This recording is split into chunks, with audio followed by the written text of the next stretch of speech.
Bismillahirrahmanirrahim. Alhamdulillahirabbil alamin. Wa bihi nasta'inuhu ala umuri dunya waddin. Allahumma shalli ala Muhammad wa ala alihi wa sahbihi wa sallama tasliman katsira amma ba'du.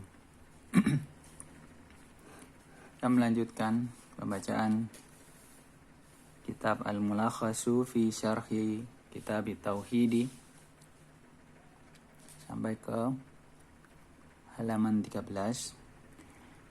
Qala al-muallifu rahimahullahu ta'ala wa qawlihi wa qada rabbuka alla ta'budu illa iyyahu wa bil walidaini ihsana. Syekh Muhammad bin Abdul Wahhab berkata, dan dalam firman Allah Ta'ala, dan Rabbmu telah memerintahkan agar kalian tidak beribadah kecuali kepadanya, dan juga memerintahkan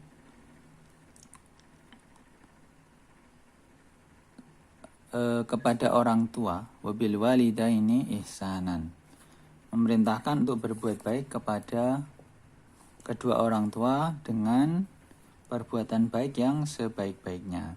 Al-ayah, ya.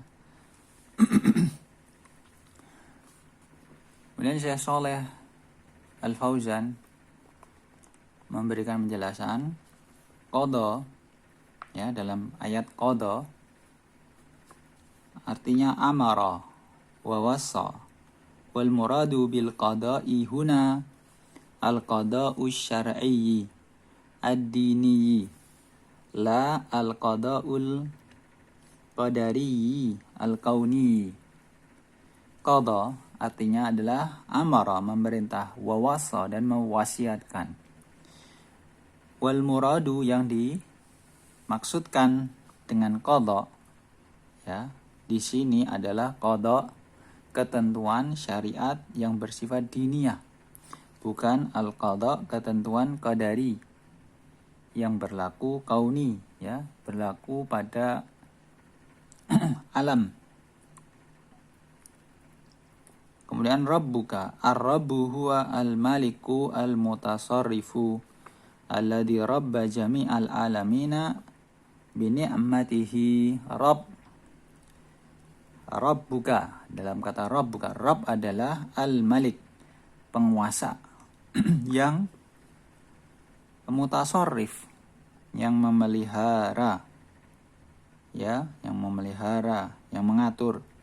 Alladzi rabba jami'al alamina, yang mengatur seluruh alam dengan memberikan nikmat-nikmatnya. Kemudian selanjutnya adalah alla ta'budu, ya, alla ta'budu illa iyyah, ay an ta'budu wa la ta'budu ghairahu. Janganlah kalian menyembah kecuali kepadanya. Maksudnya adalah hendaklah kalian menyembah Allah, dan jangan menyembah selain Allah, selainnya. Wabil walidaini ihsana, ay wa qada an tuhsinu bil walidaini ihsanan kama qada an ta'buduhu wa la ta'budu ghairahu. Dan kepada kedua orang tua berbuat baiklah sebaik-baiknya, yaitu Allah memerintahkan agar kalian berbuat baik kepada kedua orang tua dengan sebaik-baiknya. Ihsanan ini dinamakan masdar, berarti maf'ul mutlak, terbentuk dari fiilnya, ya, ahsinu, tuhsinu bil walidaini ihsanan. Sebagaimana Allah memerintahkan agar kalian, wahai manusia, wahai hamba-hambanya, untuk beribadah kepadanya saja dan juga tidak beribadah kepada selainnya.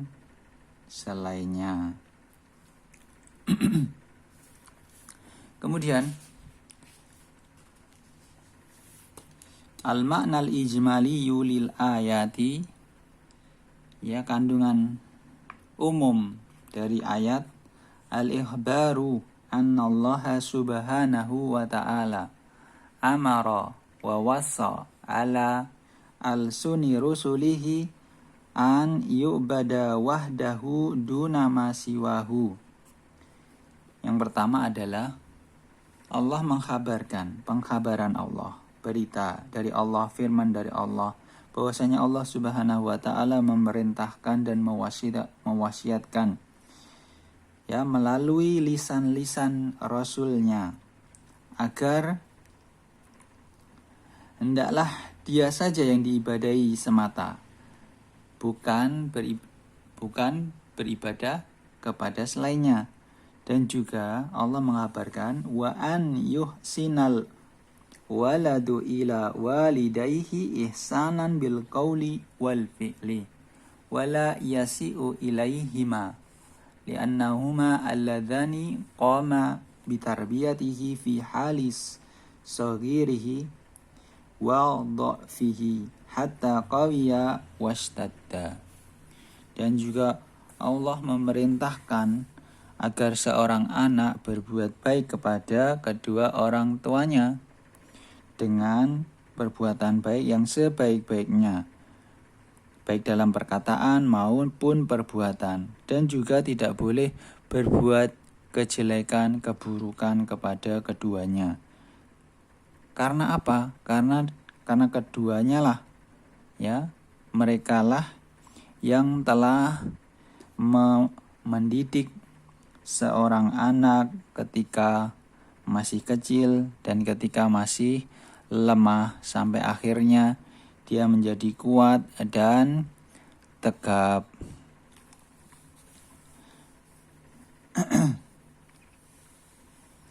Kemudian dilanjutkan munasabatul ayati lil babi, korelasi atau keterkaitan ayat yang dibawakan oleh penulis dengan babnya. Anna tauhida huwa akadul hukuki wa aujabul wajibati li'anna allaha bada'a bihi fil ayati wa la yabtadi'u illa bil ahammi fal ahammi. Korelasinya adalah tauhid, bahwa tauhid merupakan akadu hukuki, ya, hak yang paling ditekankan dan kewajiban yang paling wajib, karena Allah memulai dengannya, dengan kewajiban tauhid ini di dalam ayatnya. Dan juga Allah pasti memulai wala yabtadi'u, Allah memulai, melainkan dengan yang terpenting dahulu, baru kemudian yang tingkatan penting di bawahnya.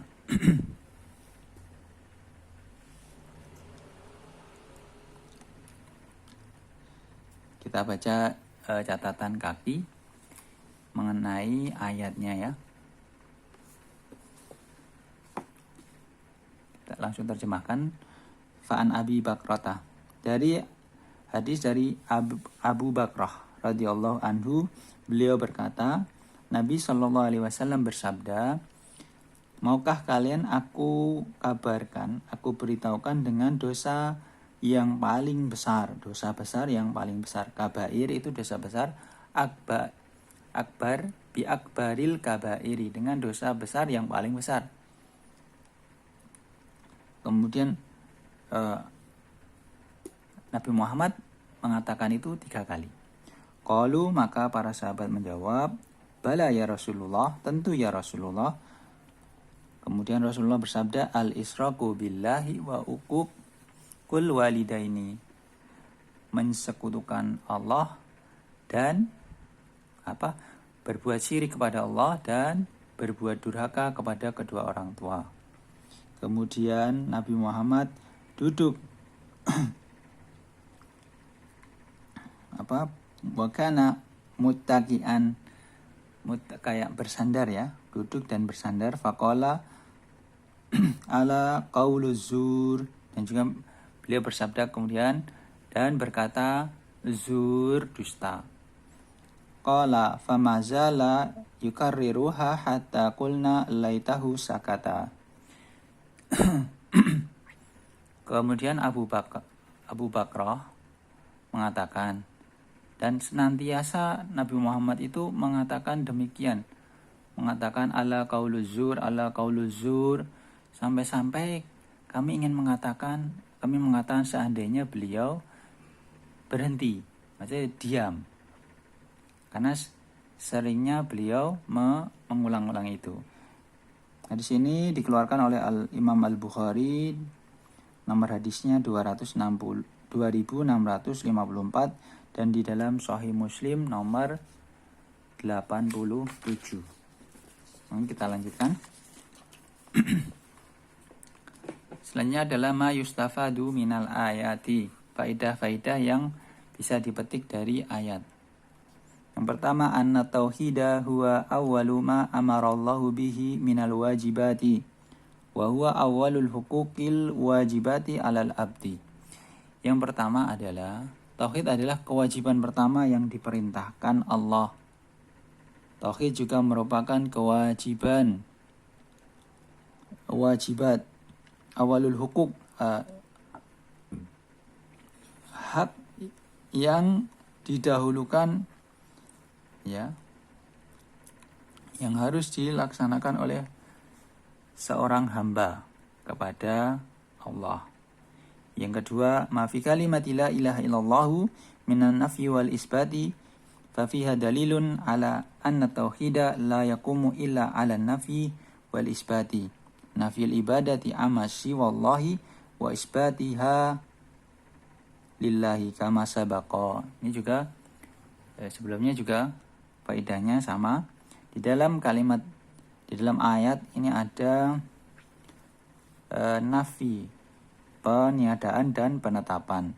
Ini merupakan dalil bahwasanya tauhid itu tidak akan tegak kecuali atas dasar nafi dan isbat, peniadaan dan penetapan, yaitu meniadakan ibadah kepada selain Allah dan juga menetapkannya hanya kepada Allah semata, kama sabaqa, sebagaimana yang telah berlalu. Kemudian yang ketiga,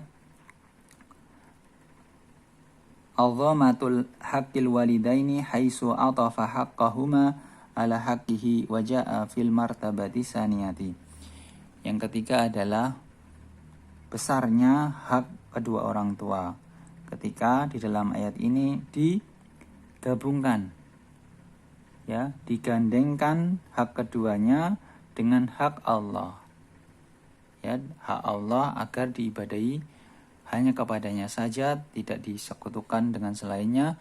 Kemudian Allah berfirman agar berbuat baik kepada kedua orang tua, ya, dengan sebaik-baiknya.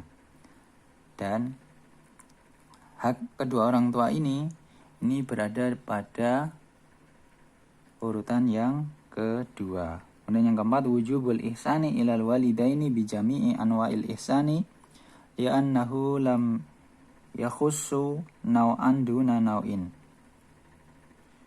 Kedua adalah wajibnya berbuat baik kepada kedua orang tua dengan bermacam-macam segala macam kebaikan, ya, li'annahu lam yakhussu, karena Allah tidak mengkhususkan jenis kebaikan tertentu, ya, tidak mengkhususkan jenis kebaikan tertentu saja.